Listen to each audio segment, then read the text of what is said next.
Olá, estamos de volta com a matéria Direito do Trabalho. No bloco passado, a gente vinha falando de salário e de remuneração. Agora, a gente passa a falar de salário in natura, que é aquilo também que compõe o salário, como eu vinha falando para vocês. Lembrar que o salário não precisa ser pago só em espécie, só em dinheiro. Ele também pode ser pago com utilidades. Então, o artigo 458 da CLT coloca assim para a gente. Na verdade, o artigo nem está aqui, mas assim, o que ele coloca é que salário in natura, ou também conhecido como utilidade, é normalmente conceituado como sendo toda parcela, bem ou vantagem fornecida pelo empregador como gratificação pelo trabalho desenvolvido ou pelo cargo ocupado. Olha só, funciona da seguinte situação, da seguinte forma. Se eu tenho o pagamento de salário, mas eu tenho uma outra utilidade, por exemplo, o empregador, ele me dá uma residência, por exemplo, em razão do meu trabalho. Será que aquele valor daquela residência ou daquele aluguel daquela residência pode somar ao meu salário para todos os fins de direito, ou seja, para compor minha remuneração? Ou será que essa residência que me foi concedida, ela não vai ser observada na minha composição salarial? Então, a gente costuma dizer o seguinte, para que a utilidade ou para que o salário in natura componha a remuneração, existe o que a gente chama de regra do para e do pelo. Funciona assim, olha só, tudo que for para a empresa e para o emprego, não integra o salário. Então, olha só, a partir do momento que eu te concedi aquela residência para o trabalho, essa residência, o valor daquela residência, o valor do aluguel daquela residência, não compõe a sua remuneração. Mas toda vez que você receber alguma coisa que foi pelo seu trabalho, olha só, a expressão pelo seu trabalho dá uma importância para a gente de gratificação. É um benefício que você ganhou. Toda vez que for pelo trabalho e pelo emprego, vai integrar o salário. Observar que o artigo 458 da CLT traz para a gente uma regra com relação a quais as hipóteses de salário e utilidade. E aí a gente tem que analisar a seguinte situação. A súmula 367 do TST. Olha o que ela fala. Coloca no quadro para mim, por favor. Utilidades in natura, habitação, energia elétrica, veículo, cigarro, não integração ao salário. Olha o item primeiro. A habitação, a energia elétrica e veículos fornecidos pelo empregador ao empregado, quando indispensáveis para a realização do trabalho, não têm natureza salarial. Ainda que, no caso de veículo, seja ele utilizado pelo empregado também em atividades particulares. Volta para mim. Observem a seguinte situação. A gente costuma ver muito carro de empresas de bebida, por exemplo, ou de outras situações, outros carros, outros veículos, na rua. Carros normais, Celta, Corsa, Gol, Palio, enfim. Geralmente, o empregado fica com aquele carro ao longo do seu emprego. Ele não precisa, todos os dias, devolver aquele carro na empresa, por exemplo. Nessa hipótese, o carro está sendo fornecido em razão do trabalho. Eu utilizo aquele veículo para me locomover entre os meus clientes, por exemplo. Então, nessa situação, ainda que eu utilize esse carro para uma situação particular, por exemplo, levar filho para a escola ou para ir no médico, ainda que eu utilize nessa situação, o carro, o valor daquele carro não integra o meu salário, ou seja, não compõe a minha remuneração. Se por um acaso o empregador me desse o carro de uma forma habitual, porque essas parcelas têm que ser de formas habituais, em razão do meu emprego, não mais em razão do meu emprego, mas pelo meu emprego, como se fosse uma gratificação, nessa hipótese o carro sim seria incorporado, aquele valor seria incorporado ao meu salário. Agora, atenção quando a gente fala habitual. O que vem a ser habitual? Habitual para o TST, não existe uma regra falando que são 2 meses, 3 meses, 4 meses consecutivos, 1 ano consecutivo. Não existe essa regra. Então, vai depender muito do sentir de cada juiz, de cada análise, de cada caso. Obviamente que se eu te dou um carro pelo seu trabalho hoje e te dou um carro pelo seu trabalho daqui a 4 ou 5 anos, isso não se torna habitual e, nesse sentido, não há que se falar em incorporação, a integração daquilo no seu salário. Tá certo? E o cigarro? Por que a súmula 367 fala do cigarro? Porque, se a gente for analisar, cigarro é uma droga, é nocivo à sua saúde. toda vez que o empregador conceder alguma coisa de forma habitual e que seja nocivo à sua saúde, ainda que aquela substância ou aquela bebida, por exemplo, tenha algum valor de mercado, aquilo ali não pode integrar no seu salário. Então, se a gente olhar o item 2, vamos voltar na súmula, olha lá, o cigarro não se considera salário-utilidade em face da sua nocividade à saúde. Volta para mim, por que o TST teve que falar isso?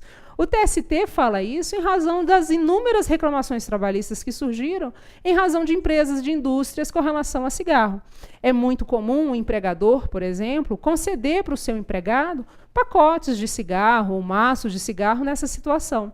E aí o empregado virava e falava o seguinte, isso existe um valor, tem um valor de mercado. Como me concede todos os meses esse pacote, essa X quantidade de cigarro, o que acontece? Eu tenho direito que aquilo ali passe a integrar a minha remuneração, a integrar o meu salário. Então, eu quero isso como utilidade. Bom, como faz mal à sua saúde, não tem direito. O mesmo serve com bebida alcoólica. É a mesma situação. Tá joia? Vamos seguir.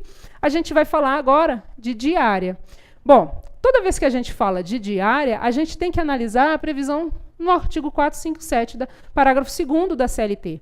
Observem o seguinte, essas diárias são para as viagens, só que não é toda diária que vai integrar o meu salário, ou seja, que vai fazer parte da minha remuneração.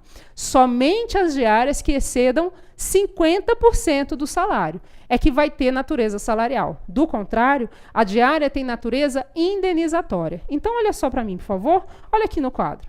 Se eu recebo um salário, por exemplo, de R$700, não, tem que ser acima de 700, por conta do salário mínimo. Então, se eu recebo um salário, por exemplo, de R$800, e eu vou viajar, então aqui é o meu salário, tá certo? E eu vou viajar, e em razão dessa viagem, o meu empregador me dá, por exemplo, R$100 para essa viagem, ele me dá uma diária. Essa diária não vai ser somada ao meu salário. Por que ela não soma ao meu salário? Porque ela não ultrapassa 50%, tá certo? Toda vez que ultrapassar 50%, vai integrar o meu salário, tá certo? Nesse caso, a gente tem que observar também a seguinte hipótese. Se o meu empregador me concede a diária, seja qual for o valor, tá bom? Me concede uma diária, seja qual for o valor, acima ou abaixo de 50%.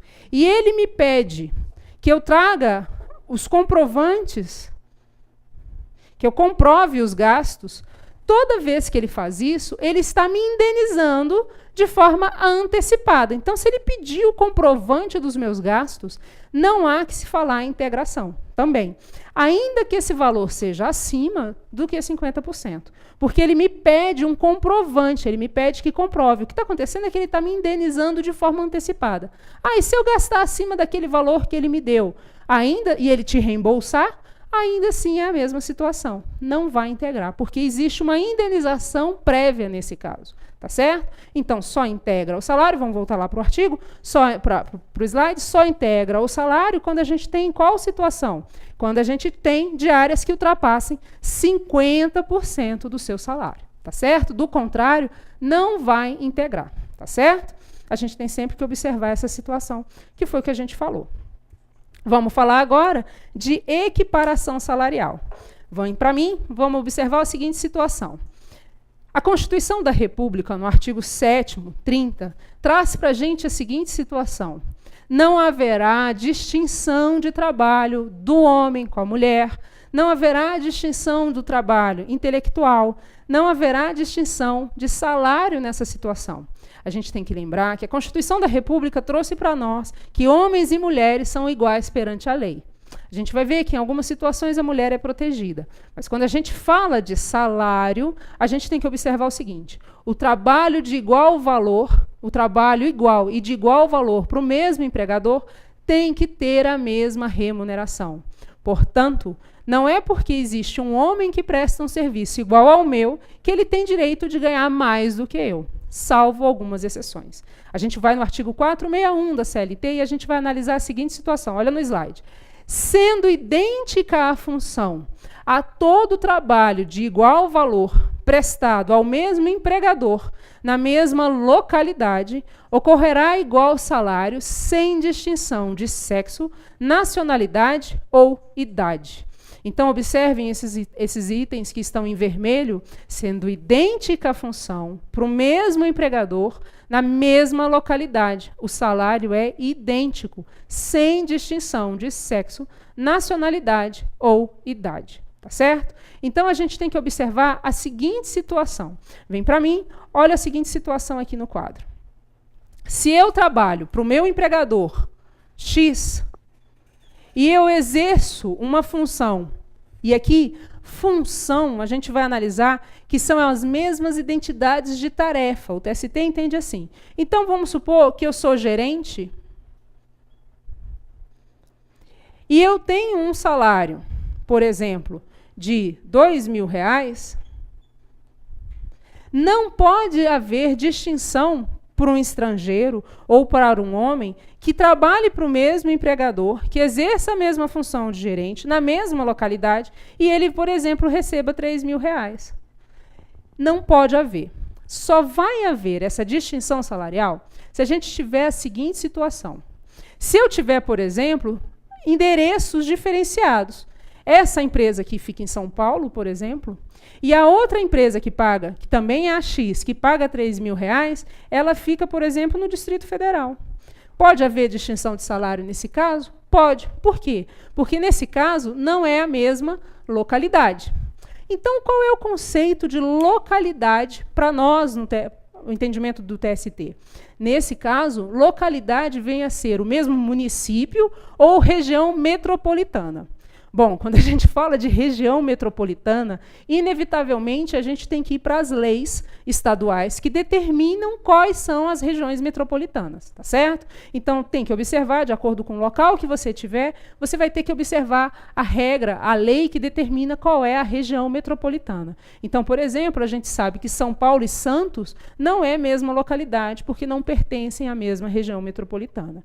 No entanto, eu posso ter São Paulo e posso ter Osasco pertencendo na mesma região metropolitana. Para isso, eu preciso ver a legislação. Para quem está no Distrito Federal, por exemplo, eu não tenho nem como analisar região metropolitana, porque não existe. Então, todo mundo que tiver, todos os empregados que estiverem naquele quadradinho que é o DF, é a mesma região metropolitana. Já quem estiver na região que a gente chama de região de entorno, por exemplo, não é mais região metropolitana e, portanto, vai ter distinção salarial. Tá certo? Então, mesma localidade é mesmo município ou região metropolitana. Qual é a outra hipótese em que eu posso ter uma diferença salarial além de mesma localidade? É o que a gente fala de mesmo tempo de serviço. Então, a gente tem que observar o seguinte. Entre esse gerente aqui e o outro gerente, que recebe R$3.000, a diferença de tempo de serviço não pode ser superior a 2 anos. Quando eu falo 2 anos, a gente tem que observar o seguinte, não é 2 anos de carteira assinada, é 2 anos exercendo a mesma atividade. Então, se eu iniciei nessa atividade a partir de hoje e estou ganhando R$2.000, e um gerente iniciou nessa mesma atividade que eu, fazendo as mesmas tarefas que eu, no ano passado, não pode haver distinção de salário entre eu e ele, porque, embora a gente esteja na empresa há mais tempo, essa distinção de tarefas não ultrapassa 2 anos. No entanto, se eu iniciei como gerente hoje, percebendo R$2.000, e tem uma pessoa que trabalha como gerente já, exercendo as mesmas tarefas há 4 anos, eu não posso pedir equiparação salarial com ele. Tá certo? Por que não posso? Porque esse tempo, essa diferença, ultrapassa 2 anos. Tá joia? Esse é o entendimento, de uma forma bem resumida, da súmula 6 do TST. A gente ainda tem que analisar a seguinte situação.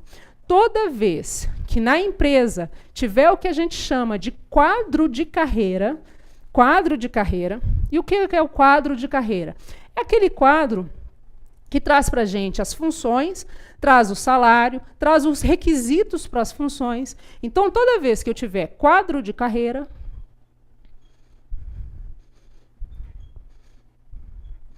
esse quadro de carreira existente, ele tem que ser registrado no que a gente chama de Ministério do Trabalho. Nesse caso, a gente vai falar na Superintendência Regional do Trabalho. Toda vez que o quadro de carreira existe e ele tiver registrado na Superintendência Regional do Trabalho, nessa hipótese não há que se falar em equiparação salarial, tá certo? Qual é o que é que eu posso pedir nessa hipótese? É o que a gente chama de desvio de função, porque eu exerço as mesmas tarefas que um gerente, por exemplo, não faço mais as tarefas de auxiliar, eu faço as tarefas de gerente e não fui reconhecida. Então, o quadro de carreira homologado ou registrado na Superintendência Regional do Trabalho faz com que a equiparação salarial não exista, tá certo? Observar também o seguinte, se eu tenho só o quadro de carreira, mas ele não está registrado, nesse caso, a equiparação salarial pode acontecer, tá bom? Bom, ainda sobre equiparação salarial, a gente tem que lembrar do grupo econômico. Lembra quando a gente falou de grupo econômico no passado, em aulas passadas? Quando a gente tem uma ou mais empresas, embora com personalidade jurídica própria, estiverem sob a administração de uma única ou de uma pessoa, são para os fins da CLT solidárias entre si. Quando a gente fala de equiparação salarial, a gente tem que lembrar que não existe equiparação salarial em empresas do mesmo grupo econômico. Então, observem que se eu tenho uma empresa X aqui e eu tenho uma empresa Y aqui, pode haver distinção de salários entre elas. Um gerente aqui pode ganhar R$1.000, ao passo que um gerente aqui pode ganhar R$2.000, sem problema. Não há equiparação salarial entre as empresas. Por que não? Porque são pessoas jurídicas distintas, ainda que pertencentes ao mesmo grupo econômico. Eu posso ter uma regra para essa aqui totalmente diferente para essa. Em razão disso, não há que se falar em equiparação salarial. Tá certo? Então, equiparação salarial é o artigo 461 da CLT e a gente também analisa a súmula 6 do TST, o que a gente acabou de fazer de uma forma bem resumida. Tá certo? Vamos voltar para o slide? Se a gente observar, olha lá, requisitos, artigo 5º, quando a gente bota esse C/C, é combinado com o artigo 461 da CLT e a súmula 6. Olha quais são os requisitos. Trabalhar para o mesmo empregador, identidade de funções, que é caracterizada pelo exercício das mesmas tarefas, com assunção das mesmas responsabilidades, sendo irrelevante a nomenclatura do cargo. Então, eu não ligo para que seu cargo seja de gerente ou de auxiliar. Basta que as funções sejam idênticas, ou seja, as tarefas sejam as mesmas. Mesma capacidade e perfeição técnica. O TST posiciona-se no sentido de ser possível a equiparação pela capacidade intelectual, cuja igualdade será avaliada por critérios objetivos, tá certo? Então, pós-graduação é o que a gente está falando, só vai ser relevante se houver um critério, tá bom? Mesma localidade, que a gente falou, mesmo município, ou municípios distintos que pertençam à mesma região metropolitana. Diferença de tempo de serviço na função não superior a 2 anos, lembrando que não é no emprego, tá bom? E o que a gente chama de ausência de quadro de carreira, que a gente já falou aqui também. Então, basicamente, são esses os requisitos para a equiparação salarial. Vamos falar agora de 13º, ou gratificação natalina. Por que esse nome de gratificação natalina e de 13º? Bom, volta para mim aqui para a gente analisar a seguinte situação. 13º, desculpa, 13º, ou gratificação natalina, ele surge com uma situação que a gente costuma dizer o seguinte, lembra das fontes materiais? Quando a gente falou de fonte material, eu lembrei para vocês, falei que era aquilo que surgia com o anseio da sociedade e tudo mais, mas ficava só no querer. O 13º, ele é um exemplo disso. O empregador passou a conceder para o empregado um pagamento a mais na época do Natal. Era como se fosse um presente. Isso se tornou habitual e acabou virando legislação. E hoje é previsto na Constituição. Então, funciona da seguinte forma. O 13º, ou gratificação natalina, tem esse nome em razão da época que ele é concedido. Quando que é essa época? Em dezembro. Então, a gente tem que observar o seguinte. O artigo 7º, 8º da Constituição, ele determina a obrigatoriedade do 13º salário para todos os empregados, inclusive para o doméstico, tá certo? Porque também se aplica. A previsão legal é a Lei 4.090 de 62, tá certo? E aí a gente tem a Lei 4.749 e o decreto-lei que vai regulamentar. Quanto que vale a minha gratificação?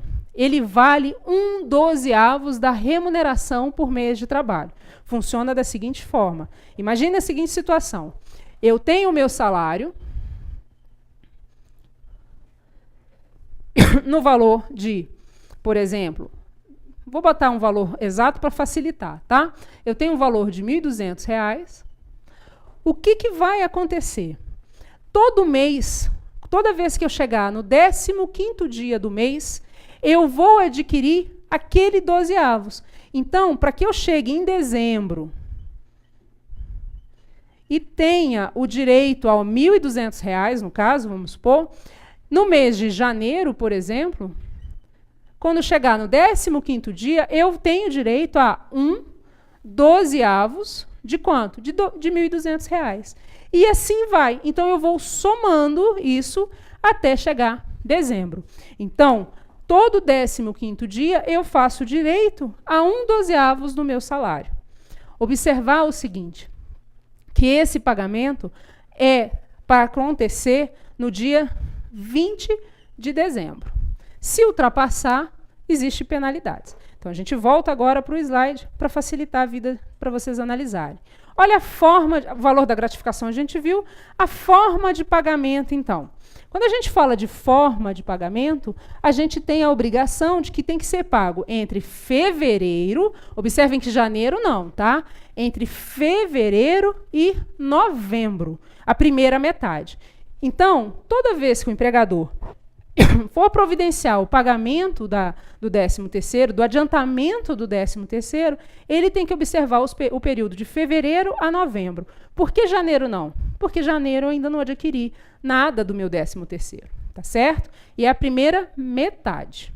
Qual é a base de pagamento? Ele tem como base o salário do mês anterior ao seu pagamento. Então, olha só, se eu tenho, vamos para a tela, se eu tenho, por exemplo, em julho, o pagamento da primeira metade, se o salário de junho for de R$ 2.000, em julho eu vou pagar, a primeira metade, eu vou pagar R$ 1.000. Mas em dezembro houve um aumento salarial, e em dezembro o meu salário já é, por exemplo, de R$ 3.000, o que eu vou pagar é a diferença para chegar a R$ 3.000, portanto, R$ 2.000. É o que falta nesse caso. Então, a gente sempre tem que observar essa situação. Na época do pagamento da metade, eu observo o salário do mês anterior e pago a metade. Depois, em dezembro, eu pago o restante. Se o salário for o mesmo, eu pago 1.000. Se o salário tiver aumentado, eu pago a diferença para que a soma chegue a R$ 3.000, que é o salário de dezembro. Tá certo? Na primeira metade, não há que se falar em descontos. Significa dizer que nessa primeira metade aqui, eu recebo limpo o dinheiro. Eu não tenho desconto de eu não tenho desconto de INSS, eu não tenho desconto de imposto de renda. Somente em dezembro que isso vai acontecer, tá certo? Vamos voltar para o slide. Olha lá, data do pagamento do 13º é até o dia 20/12. Então, observem a seguinte situação. Se o meu empregador não providenciou o pagamento do adiantamento salarial, do 13º, quer dizer, da primeira metade, ele tem até quando para providenciar o pagamento do meu 13º? Até o dia 20 de dezembro. E depois do dia 20 de dezembro, o que acontece se ele pagar, por exemplo, lá no dia 24? Se ele pagar no dia 24, ele tem que providenciar o pagamento acrescido de juros e correções monetárias. Tá certo? Então, sempre que a gente tiver atraso em salário ou atraso em 13º do pagamento, tem que ser observado acréscimos legais. Tá joia? A gente vai falar agora de férias. Quando a gente fala de férias, a gente tem que observar que as férias estão previstas, além da Constituição, elas estão previstas também no artigo 129 até o 153 da CLT. Bom, qual é o conceito de férias? Quando eu falo de conceito de férias, a gente tem vários doutrinadores analisando essa situação. O melhor conceito que eu entendo é o previsto pela Alice Monteiro de Barros. Olha o que ela fala. Direito do empregado de abster-se de trabalhar durante um determinado número de dias consecutivos por ano, sem prejuízo da remuneração, e após cumpridas certas exigências, entre elas a assiduidade. Então, vem para cá comigo. Lembra quando a gente falou de interrupção do contrato de trabalho? Um dos exemplos de interrupção do contrato de trabalho era justamente as férias. Por quê? Porque o empregado deixa de trabalhar, mas ele continua recebendo a remuneração, que é o que a gente falou, tá certo? Então, férias é o lapso temporal, podemos dizer assim, o lapso temporal no qual o empregado deixa de trabalhar, percebendo remuneração, desde que observados certos requisitos, certas exigências da legislação. Então, olha só, natureza jurídica que a gente tem constitui um direito para o empregado, mas constitui um dever para o empregador. Como funciona com relação às férias? Quando a gente fala de férias, a gente tem que analisar período aquisitivo e período concessivo. Atenção! Período aquisitivo é aquele período de 12 meses de vigência do seu contrato. Então, se eu fui contratada no dia 1º de maio de 2010, eu só vou adquirir direito às férias no dia 1º de maio de 2011. A gente até coloca um dia antes, mas, de qualquer forma, quando completar um ano. Completado um ano, ou seja, adquirido o seu direito, o seu empregador tem mais 12 meses para providenciar esse pagamento, essas férias. Então, não sou eu que falo quando vou tirar as férias, é o meu empregador. Então, o período concessivo são 12 meses após o período aquisitivo. Ou seja, eu vou estar num novo período aquisitivo, a tendência é essa. Então, a gente tem que sempre observar isso. Período aquisitivo, 12 meses de vigência do contrato de trabalho. Período concessivo, 12 meses após o período aquisitivo. Tá joia? Então, olha só. Período do gozo de férias. Quantos dias eu tenho de direito de férias? A princípio, todo mundo tem direito a 30 dias. Mas, se eu cometer algumas faltas ao longo do meu contrato de trabalho, faltas estas injustificadas, eu vou ter descontos de dias. Então, olha só, o artigo 130 da CLT traz essa previsão para a gente. Então, olha só, se eu tenho até 5 faltas injustificadas, o empregado passa a ter direito a 30 dias corridos. Então, se eu faltei 5 dias ao longo do período aquisitivo, não tem problema, 30 dias. Mas se eu faltei de 6 a 14 dias, eu passo a ter direito só e tão somente a 24 dias corridos. E se eu faltar de 15 a 23, 18 dias corridos. De 24 a 32, 12 dias corridos. Agora, se você conseguir faltar acima de 32 dias, você perde direito de férias. Volta aqui para mim para observar uma coisinha com vocês. Quando a gente fala acima de 32 dias e quando a gente fala dessas faltas, essas faltas não precisam ser consecutivas. Lembra que elas são ao longo do período aquisitivo. Então, porque se eu faltar 32 dias consecutivos, a gente tem a hipótese de abandono de emprego. Mas se ao longo de 12 meses eu faltar acima de 32 dias, eu perco o meu direito de férias. Tá joia? Então, a gente tem que sempre observar essa situaçãozinha. Bom, eu posso fracionar as minhas férias? Posso, mas a gente tem que observar o que a CLT fala. O fracionamento de férias não pode ser com períodos inferiores a 10 dias. Então, eu fraciono assim, 15 dias com mais 15, mas eu não posso ter 9 dias com mais 10. Não posso fazer isso. Mais uma outra observação, e aqui é uma proteção. Maiores de 50 anos e menores de 18 anos não podem ter fracionamento de férias, tá certo? Por que 50 anos? Porque na época de 1943, 50 anos a gente já estava perto de acabar a capacidade laborativa, digamos assim. E com isso a gente tem uma proteção para ele, tá certo? Um abraço, no próximo bloco a gente continua.